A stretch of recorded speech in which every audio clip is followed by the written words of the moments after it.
Bonjour à tous, nous revoici pour une petite leçon de tarot. Moi c'est Nadia Loriga, je suis une passionnée de tarot et du coup je vous propose tous les vendredis à 18 h sur YouTube et dans ces environs-là aussi sur Instagram un tirage des énergies du week-end et le mercredi à 18 h aussi sur YouTube des petites leçons de tarot. Alors là actuellement on est en train de voir les arcanes majeures une par une et puis je vous donne des petites notions autour de ces arcanes et puis quelques interprétations. Aujourd'hui on va faire l'ermite. Alors l'ermite, je l'avais déjà fait, j'ai diffusé une vidéo sur YouTube mercredi dernier, sauf que il manquait un gros bout de la vidéo, donc la vidéo est pas complète, donc je refais la vidéo sur l'ermite. Je vais commencer par vous montrer l'ermite dans d'autres jeux de tarot. Donc là, on a le tarot de Kevin Meunier. Ici, un Camoin Jodorowsky, donc dessiné par Jodorowsky. C'est un mini tarot que j'aime bien. Je le prends en voyage et enfin, voilà, il est un peu tout le temps dans le sac. Ça, c'est le tarot madonier. C'est un fac-similé. Donc, c'est une photocopie des cartes telles qu'on les a trouvées. Un tarot vraiment ancien, on voit que les couleurs sont passées et tout ça. Et puis le magnifique et sublime tarot Grimaud, dessiné par Paul Marteau. Dans les précédentes vidéos, à chaque fois que je vous parlais, en tout cas la précédente vidéo, je ne sais pas si je vous ai montré des Grimaud dans les autres vidéos avant, mais bon bref. Je vous disais qu'il y avait 3 couleurs, seulement 3 couleurs, donc le jaune, le rouge et le bleu. En fait, il y en a 4, hein. J'ai oublié de parler du chair, la couleur chair. Donc voilà, hein, Grimaud a seulement 4 couleurs, tandis que les autres, on a des bleus foncés et clairs, du vert, il y a même des... Il faudrait que je regarde sur les autres cartes, mais... euh, si, voilà, par exemple, bon, la prochaine, hein, ça c'est... il y a des oranges. Bref, il y a d'autres jeux qui donnent plus de couleurs que le Grimaud. Donc le Grimaud, on n'aime pas trop, vous l'aurez compris. Bref, malgré cela, on voit que, même avec le Grimaud, hein, on voit que la structure de la carte est toujours la même, hein. On a un vieil homme voûté qui a des gros habits, plutôt bleus en général. La robe est souvent verte. Bon, chez Grimaud, il n'y a pas de vert, donc ils ont mis ça en rouge. Bref, il a les mêmes attributs, hein, donc personnage âgé, hein, il a des rides sur le front, des cheveux bleus. Bon, chez Grimaud, ils sont pas bleus parce que le bleu clair n'existe pas, donc ils ont mis sa couleur chair. Il a sa lampe là, son bâton là. Bref, tous les attributs sont là. On voit vraiment que on respecte dans le tarot de Marseille une certaine facture, un certain dessin. Et puis même sur des tarots modernes. Donc ça c'est un ancien hein, qui date du 18e. Même celui-ci qui date plutôt début 20e. Celui-ci, je dirais moitié 20e, enfin je sais pas, les années 80 peut-être, je sais plus exactement, je sais pas exactement quand est-ce qu'il a été créé, mais bon, encore plus récent, puis celui-ci est encore plus récent parce qu'il date du 21e siècle. On voit qu'ils ont gardé tous hein, le côté dessin moche, hein, on va dire. Les dessins moches qui permettent, comme toujours, de bien... de pouvoir faire des interprétations comme on le veut sur le dessin. On n'est pas sur quelque chose où ça c'est ça et puis c'est pas autre chose et voilà. Hein, je vous parlerai de ça par exemple, où avec un tarot de Marseille on peut voir quelque chose d'autre qu'une lampe. Je vous montre maintenant d'autres types de jeux. Alors, je m'étais posé un peu la question la dernière fois, est-ce que ça c'est considéré comme un tarot de Marseille parce que c'est le tarot des imagies du Moyen... Oui, tarot des imagies du Moyen-Âge d'Oswald Wirth, qui s'inspire beaucoup des jeux de tarot de Marseille. Hein, il a vraiment fait un gros travail sur les tarots de Marseille, mais on voit que quand même c'est pas pareil. Par rapport à la facture, c'est-à-dire les dessins sont beaucoup plus jolis et puis il a ajouté des petits éléments. Bon là il a ajouté comment ça s'appelle, un serpent, qui, je pense, dans son aspect initiatique, va représenter un peu l'énergie vitale, l'énergie, vous savez, la Kundalini, l'énergie sexuelle, l'énergie vitale, qui, alors bon, la Kundalini, on considère que chez la plupart des gens, elle est ramassée dans le bas-ventre, au niveau du chakra sacré ou du chakra plutôt racine, excusez-moi. Donc elle est vraiment, bon ça ce sont des notions hein, la Kundalini, l'énergie vitale, les chakras, tout ça ce sont des notions de, comment dire, qui nous viennent d'Orient. Justement, Salwers est d'une époque où on découvre un peu l'ésotérisme oriental. Donc il y a ces notions, les ont marquées, hein, ça a beaucoup marqué notre ésotérisme occidental. Et donc, effectivement, il y a cette notion où l'énergie vitale est ramassée dans le bas, et quand on arrive à la faire monter juste pour aller jusqu'au dernier chakra, le chakra couronne, bah, l'énergie circule de bas en haut et de haut en bas. C'est-à-dire l'énergie céleste qui vient jusque à la Terre, et l'énergie tellurique terrestre qui va jusqu'au ciel. Et on est un espèce de canal, il y a quelque chose, ça nettoie tous nos corps énergétiques, ça, bref, ça ce sont les notions bon, qui nous sont assez familières maintenant, hein, pour tous ceux qui s'intéressent à l'ésotérisme ou au développement personnel, etc. Bon, ce sont des choses, à la spiritualité de nos jours, ce sont des choses qu'on connaît, voilà, mais bon, voilà, c'est pas de chez nous.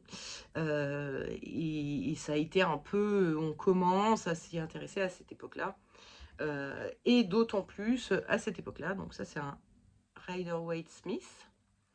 Rider, c'est l'éditeur du jeu, Waite, c'est celui qui l'a écrit, et Smith, c'est celle qui l'a illustré. Donc ça, ce sont les images un peu originales. Donc, bon, ils ont écrit l'ermite sans le H. Voilà, voilà. Alors, petite info, j'ai vu dernièrement que l'Alliance Magique, parce que je vous en parlais, je pense, dans la vidéo précédente, on n'avait pas les droits de traduction des travaux de Waite, pardon. Et j'ai vu que l'Alliance Magique avait fait une version française d'un bouquin de Waite dernièrement. Donc ça y est, je pense que ça va se débloquer. On va avoir quelques écrits de Waite qui vont être traduits. J'espère que l'Alliance Magique en proposera d'autres. Mais bon, bref, ça y est, ça c'est fait. Enfin, on va pouvoir découvrir en français les travaux de Waite. Et donc en savoir un peu plus sur sur son tarot, sur sa pensée, sur sa vision de l'occultisme, ses travaux en occultisme, etc. Bref. Comme d'hab, hein, je vous le dis, ce jeu-là, hein, je parle de ce jeu-là, c'est un jeu qui s'appelle Le Véritable Tarot de Marseille, ou non, Le Tarot de Marseille. Ce n'est pas du tout un tarot de Marseille, hein. C'était une édition qu'avait fait, je crois, Très Daniel, et comme ils n'avaient pas, je pense hein, que c'est lié à ça, ils n'avaient pas les droits de traduction, ils n'ont pas traduit les noms comme il fallait. Alors ils ont mis l'ermite sans le H, comme ça s'écrit vraiment, ermite hein, en français, mais même en anglais, normalement il y a le H, hein. Et donc dans le tarot de Marseille, il y a le H. Je peux vous montrer... ah bah non, par exemple, le Madonnier n'avait pas mis le H. Donc il y a des versions sans le H. Et puis il y a des versions, peut-être que ce sont des versions plus modernes, je sais pas, qui vont dater du 19e, avec le H. On dit souvent que ce H fait référence à Hermès, le dieu Hermès, qui s'écrit avec un H, ou à Hermès Trismégiste, je sais jamais trop, qui est un personnage de l'occultisme ancien. Je ne saurais pas vous dire de... Je connais pas très bien hein, Hermès Trismégiste, mais, ou Trismégiste, qui veut dire Hermès le 3 fois haut, le 3 fois mage, voilà, le 3 fois Hermès, quoi. Qui est quelqu'un qui a écrit la table d'émeraude, d'où on tire la phrase tout ce qui est en haut est comme ce qui est en bas. Donc ça veut dire tout ce qu'il y a dans le macrocosme, dans l'univers, et comme ce qui est en bas sur notre planète Terre, et en particulier dans le microcosme, c'est-à-dire dans nos cellules. ça se passe comme dans l'univers. Bref, c'est une notion voilà, qui est apparue et qui, sans le savoir, faisait référence à quelque chose qu'on découvre aujourd'hui, effectivement, que les particules interagissent entre elles comme ça pourrait interagir dans l'univers. Donc on commence à se dire que voilà, il y a peut-être un lien et que les choses sont pas si l'infiniment petit, l'infiniment grand sont très connectés par leur façon d'interagir les uns avec les autres, les éléments avec les uns avec les autres. Bon. Toujours est-il que ce H qu'on a mis à ermite, qui est une faute d'orthographe en français, mais qui est comme ça que ça s'écrit dans le tarot de Marseille, enfin, dans certains tarots de Marseille, puisque dans celui-ci, ce n'est pas le cas. C'est lié à ça, hein, à Hermès Trismégiste ou Trismégiste, je ne sais plus, et à Hermès le dieu, qui est un dieu messager. Bref, revenons au Rider-Waite, où on voit, alors j'ai oublié d'en parler aussi avec le Wirs, hein. On a, les attributs sont toujours là, hein. Il a sa lampe, il a sa grosse cape, bon il est encapuchonné par rapport au tarot de Marseille, hein, où lui, la capuche il ne la met pas, mais elle est là. Il y a le bâton, la lampe, le côté, alors ici un peu voûté on l'a, vieille personne, ok. Là il est un peu moins voûté, hein, il est quand même beaucoup plus droit, beaucoup plus fier, que là il est plus ramassé, plus voilà. Il y a les gros vêtements qui sont là, enfin bon, on voit qu'ils ont quand même respecté un peu, comment dire, l'idée principale qu'il y avait dans le tarot de Marseille, que c'est une vieille personne avec des gros habits, une lampe, une canne, voilà. Le petit ajout de Wirs avec son serpent, qui, je pense, était plus parce que Wirs a essayé de rassembler beaucoup d'éléments des tarots des imagiers du Moyen-Âge pour en faire un tarot plus joli, mieux gravé, mieux. Parce que bon, il dessinait bien hein, quand même, Wirs. Mais en respectant quand même un peu le tarot de Marseille et tout ça. Mais du coup, je ne sais pas si c'est vraiment un tarot de Marseille, en tout cas, ça, c'en est pas un, ça c'est sûr. Et pourtant, lui aussi, Waite s'est quand même fortement inspiré du tarot de Marseille. Ils ont tous les deux eu cette idée de reprendre tous les tarots de Marseille pour en faire un tarot, on va dire, un peu plus complet, où on aurait des éléments qui seraient là, qui viendraient d'anciens tarots, tout en y ajoutant des notions d'ésotérisme de leur époque. Donc plutôt moderne par rapport au Moyen-Âge. Hein. Là, on est sur. Là, c'est fin 19e, début 20e. Là, c'est 19e. On est sur une époque où l'ésotérisme refait surface. La liberté de penser aussi, le joug de l'Église commence à être un tout petit peu moins. Voilà, on est à la Renaissance, quoi. Donc, l'Église, ça se calme un peu. Et donc, les anciens savoirs, l'ésotérisme ressurgit un peu, il n'a jamais été arrêté réellement, mais il était un peu caché, il était un peu, on n'en parlait pas trop, on pouvait être traité d'hérétique, on pouvait être, et là, bon, ça y est, ça repart, ça revient.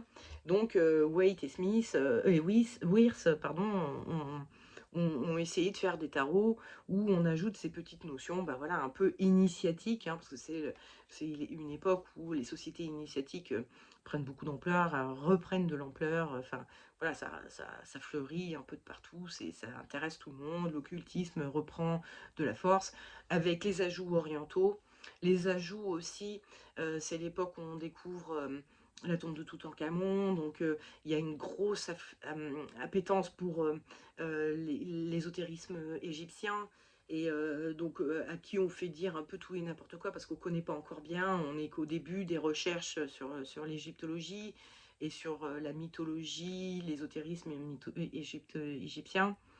Mais on pense que c'est la première société humaine qui a existé et que donc ils ont un savoir qu'on devrait... bon, ce qui s'est avéré faux finalement, il y a des sociétés humaines qui ont existé bien avant.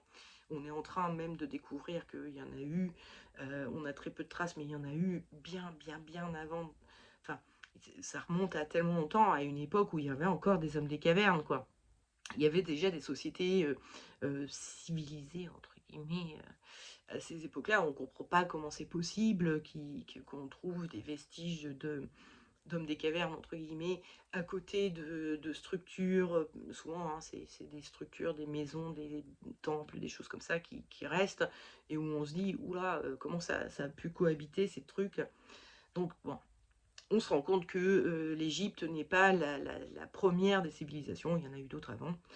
Mais en attendant, on est dans une époque qui est comme ça, et ça donne ce genre de cartes sur les tarots. Et puis je vais vous montrer deux petits Rider-Waite qui sont pas illustrés par Smith, mais par des illustrateurs modernes hein, du 21e siècle. Dont je ne connais pas les noms. Alors, les deux sont chinois ou en tout cas asiatiques. Donc, ils ont des noms que je n'arrive pas à retenir et que je n'arrive même pas vraiment à dire. Je ne suis pas sûre des prononciations. Donc, on va vous épargner ça. Celui-ci, c'est le Silhouette Tarot où on voit, encore une fois, la capuche. On a la lampe. Bon, ça pourrait faire le bâton. Parce que ça passe par lui. Donc, c'est comme s'il le tenait.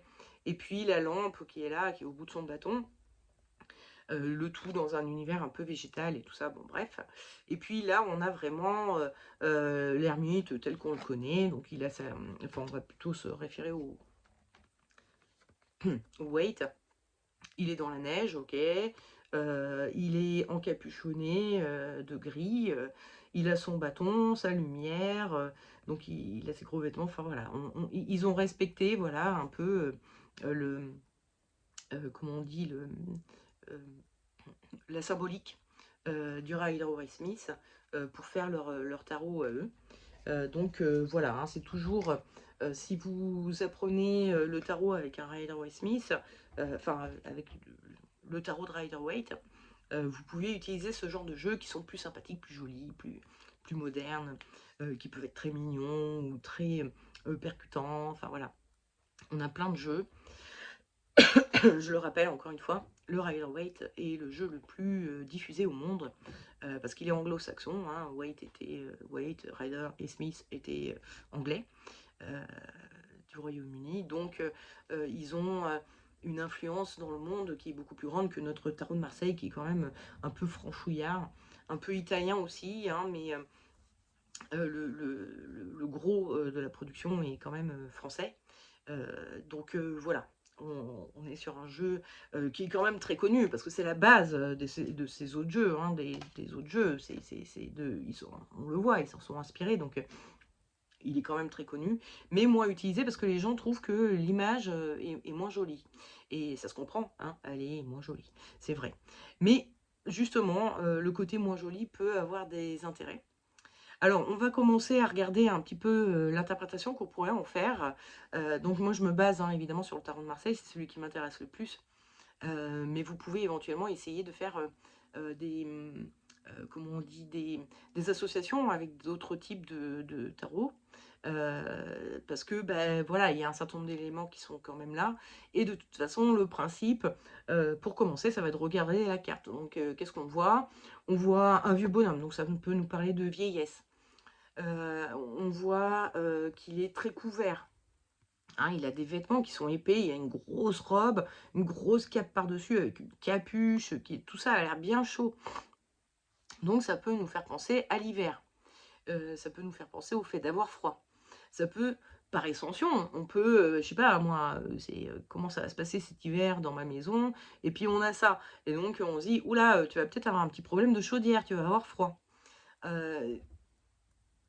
Hein, c'est des choses qui peuvent venir en interprétation, parce que juste on regarde la carte et on voit que, bon, ce personnage a l'air d'avoir froid, quoi, puisqu'il est très habillé. Enfin, d'être dans un environnement froid et il a besoin de se réchauffer par des vêtements. On avait un peu ça avec la papesse aussi, qui, elle aussi, a de gros vêtements, et donc on pouvait penser au fait d'avoir froid, d'être en hiver et tout. Ça peut donner une indication de temps, si vous vous demandez quand est-ce que, voilà, si vous avez le soleil, on est plutôt sur de l'été, si vous avez l'ermite, on est plutôt sur de l'hiver. Donc ça vous dit, bon, bah ce sera pas avant l'hiver que les choses vont se produire. Donc ça peut vous donner des indications de temps. Ensuite, on a la canne, qui peut faire penser déjà au fait d'avoir besoin d'un support, d'un soutien. Mais ça peut faire penser au fait d'avoir un handicap. On peut être aveugle et avoir besoin d'une canne. On peut être, blessé au niveau des jambes, donc avoir besoin d'une canne. On on a aussi ça, ce truc-là qui, alors donc est toujours interprété, enfin très souvent interprété comme une lumière. Et puis effectivement, on le voit, par exemple avec le Rider-Waite, bon là on n'a pas de doute, hein, c'est une lumière et tout.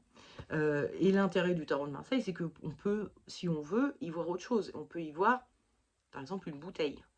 Et du coup, ça peut nous faire penser au fait de boire un coup. Un peu seul, hein, parce que l'ermite, il est seul au monde. Je vous rappelle, l'ermite, le principe de l'ermitage, c'est de monter dans une montagne, d'aller dans une grotte et de méditer pendant des jours et des jours et des jours en étant seul. L'ermitage, c'est la solitude, hein. Donc ça, c'est aussi une notion, évidemment, qu'on va avoir avec l'ermite, hein, on est seul. Et donc, si on est en train de boire, on est un peu en train de boire seul. Donc ça peut nous faire penser aussi à de l'alcoolisme. Donc ça peut être, bon, allez, c'est vendredi, je fête un peu le week-end et je me fais un petit apéro tout seul, histoire de dire, enfin voilà, de me décontracter. Mais ça peut être aussi le fait de boire seul et d'être dans une forme d'alcoolisme. La, la notion de vieillesse liée à la notion d'alcoolisme peut aussi nous faire penser un peu vous savez, au syndrome de Diogène. C'est un syndrome dont sont atteintes assez souvent des personnes âgées qui, parce qu'elles voient moins bien, parce qu'elles n'en ont plus rien à foutre de rien, parce qu'elles sont fatiguées, elles se sentent pas bien, vont un peu se laisser aller. Physiquement, elles vont laisser aller leur intérieur, ça va être sale, elles vont être sales, ça va sentir mauvais, elles vont sentir mauvais, elles vont accumuler des choses et des choses et des choses qu'elles vont pas prendre le temps de jeter, ou qu'elles vont avoir des petites obsessions comme ça de garder tout, et donc faire une accumulation de choses qui vont rendre leur appartement impraticable et d'autant plus sale, parce que bah, plus on accumule, plus c'est compliqué de faire le ménage là-dedans. Donc, ça peut faire penser à ça. Et au côté un peu à la vieillesse, mais une vieillesse qui se passe pas, où on part un peu dans de la sénilité, des syndromes de Diogène, des choses comme ça. Euh, le- je suis en train de réfléchir si j'ai tout dit sur l'aspect visuel de la carte. Après, on va du coup se mettre en position. Alors, si vous vous mettez à la place de l'ermite, qu'est-ce que vous ressentez? Comment vous vous sentez? Quand vous êtes à la place de l'ermite, vous avez votre petite langue comme ça. Vous froncez un peu les... On voit hein, qu'il a le front plissé. Donc ça vous fait froncer les yeux en même temps. Et puis vous avez votre canne que vous tenez comme ça. Donc on sent le fait de ne pas voir loin, de ne pas voir très loin, et d'avoir besoin de cette petite loupiote pour vous éclairer un peu le chemin et de votre bâton pour tâtonner. Et comme ça, vous faites votre pas. Et ensuite, vous continuez à regarder, vous retâtonnez, vous faites le second pas. Donc, il y a des notions de j'y vois pas clair, je vois pas assez loin. Il y a des notions de j'y vais très doucement, pas à pas. Et puis, il y a aussi la notion de je scrute avant de me lancer. Donc, il y a où je scrute quelque chose. Ça peut être pour se lancer, pour avancer. Mais ça peut être aussi de scruter. Vous voyez que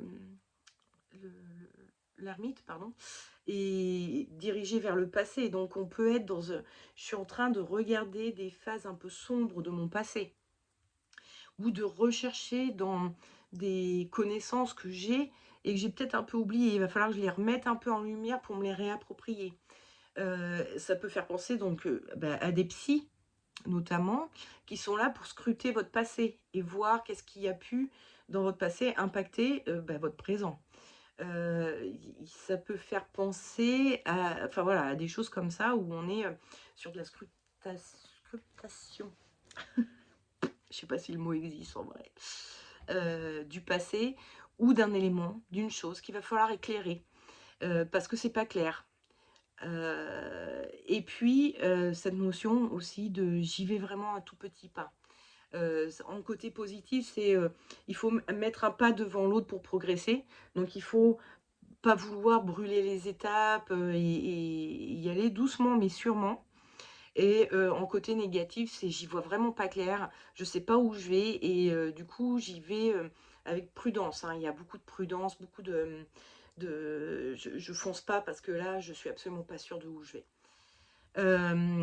Par ailleurs, l'ermite, dans le simple fait qu'il s'appelle l'ermite, c'est un personnage qui s'éloigne du monde. Ça peut être dans son aspect positif, je m'éloigne du monde pour prendre un peu de recul et pour avoir une vision plus claire des choses. On associe beaucoup de sagesse à l'ermite aussi, du fait que c'est un personnage qui est vieux, qui a de l'ancienneté, qui a vécu, mais aussi qui a été capable de, encore une fois, c'est un ermite, il va dans sa grotte pour réfléchir au monde, à qui il est, qu'est-ce qu'il fait dans ce monde, etc. Mais dans son aspect négatif, c'est aussi quelqu'un qui part du monde, enfin, qui se met en retrait du monde par misanthropie, en fait, un petit peu. Il n'aime pas le monde, il n'aime pas le monde tel qu'il est, il n'aime pas les gens, et du coup, il préfère s'éloigner de tout ça. Il met des barrières entre lui et le monde pour surtout ne plus supporter ce monde pourri, ces gens cons. Il a un côté un peu misanthrope aussi par ailleurs. Voilà, que puis-je dire de plus?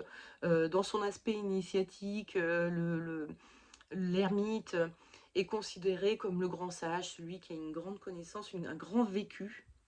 Euh, euh, donc il a... moi je connaissais quelqu'un qui adorait l'ermite. Pour lui c'était la carte de, de l'homme éveillé. Voilà. Il y a un côté un peu Bouddha avec lui, parce que ben voilà, hein, c'est ce qu'a fait Bouddha. Il a été, bon, c'était pas dans une grotte, il a été se mettre au pied d'un arbre, je crois bien, pour méditer pendant, je sais plus, mais des jours et des jours et des jours sans manger, sans boire, sans voilà. Bon, c'est le principe de l'ermitage, hein, c'est le principe voilà.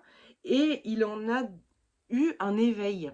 Donc voilà, l'ermite, dans son aspect initiatique, c'est l'homme éveillé, l'homme qui a eu un vécu et qui a eu aussi un éveil spirituel. Il est très spiritualisé dans la pensée ésotérique, initiatique, etc. C'est le grand sage, c'est le grand vénérable qu'on dirait euh, dans la franc-maçonnerie, enfin voilà, dans les sociétés secrètes, c'est celui qui est le grand vénérable. C'est celui qu'on vient voir parce qu'il a tout. Alors, bon, je vous parle de franc-maçonnerie. Dans la franc-maçonnerie, le statut de grand vénérable n'est pas acquis pour toujours. Ils font tourner un petit peu. Hein. On se retrouve un peu, voilà, à tous les postes régulièrement. C'est comme ça. Une année, tu vas faire tel poste, une année, tu suis là. Hein. Bon. Et chacun a son rôle et tout ça. Il n'y a pas de quelqu'un qui détient les rênes pendant des années et des années jusqu'à sa mort. Mais bon, en attendant, le statut de grand vénérable n'est pas donné à quelqu'un qui vient de rentrer hein, dans la société secrète. On va le donner à quelqu'un qui a une certaine ancienneté, parce que seuls les anciens ont connaissance d'un certain nombre de choses et donc peuvent assumer ce rôle de grand vénérable dans la société. Donc, c'est pareil pour l'ermite, c'est ce personnage-là. Il a un certain nombre de connaissances, de vécu et de connaissances qui font qu'il a un statut un peu plus... voilà. Et puis, il a passé un certain nombre d'étapes initiatiques qui l'ont mené à un certain éveil, à une certaine connaissance, à une certaine spiritualité, qui font qu'il peut aussi assumer ce rôle d'être plus éveillé et donc conseilleur et donc qui va choisir des choses pour les autres, qui va avoir euh, la possibilité de faire des choix pour les autres au sein de son groupe, de sa société et tout ça parce qu'il a euh, un statut qui lui permet, parce qu'il a passé les étapes initiatiques. Voilà. Pour l'aspect initiatique, voilà, c'est l'ermite, c'est l'être éveillé, en fait, l'être connaissant. Mais pas connaissant euh, comme la papesse où elle a lu des livres et elle a un certain nombre de connaissances, c'est connaissances dans son corps, parce qu'il a vécu l'initiation. Il l'a vécu, éprouvé physiquement. C'est un homme de vécu. C'est pas un homme livresque. C'est pas comme le pape non plus, qui a lu des livres, qui régurgite l'initiation, enfin tout euh, le dogme qu'on lui a enseigné. Là, on est vraiment sur un personnage qui a vécu les choses et qui a une sagesse qui est intérieure et qui n'est pas que dans la tête. C'est vraiment une sagesse dans le corps parce qu'on a vécu les choses physiquement, émotionnellement. On les a vécues. Et les émotions se passent dans le corps, hein. Donc c'est vraiment, ça se situe beaucoup plus au niveau du corps, cette connaissance, cette sagesse, que au niveau du mental, de la connaissance juste dans la tête, quoi, hein. On est sur un personnage qui, s'il a les connaissances, s'il a l'éveil, c'est parce qu'il l'a vécu physiquement, concrètement, dans sa vie. C'est pas juste une connaissance qui régurgite. Voilà. Ben, écoutez, je pense qu'on a fait le tour pour l'hermine. Je suis désolée pour la vidéo que je vous ai présentée mercredi dernier, qui était un peu foirée, qui se coupe. Mais bon, j'espère que ça vous a plu. Encore une fois, n'hésitez pas à me soutenir en mettant des pouces, des likes, des commentaires, etc. Et puis, je vous dis à mercredi prochain pour la prochaine carte. Prochaine carte qui sera donc la roue de fortune. Voilà. Je vous dis à la semaine prochaine et à vendredi prochain pour le prochain tirage des énergies du week-end. Ciao!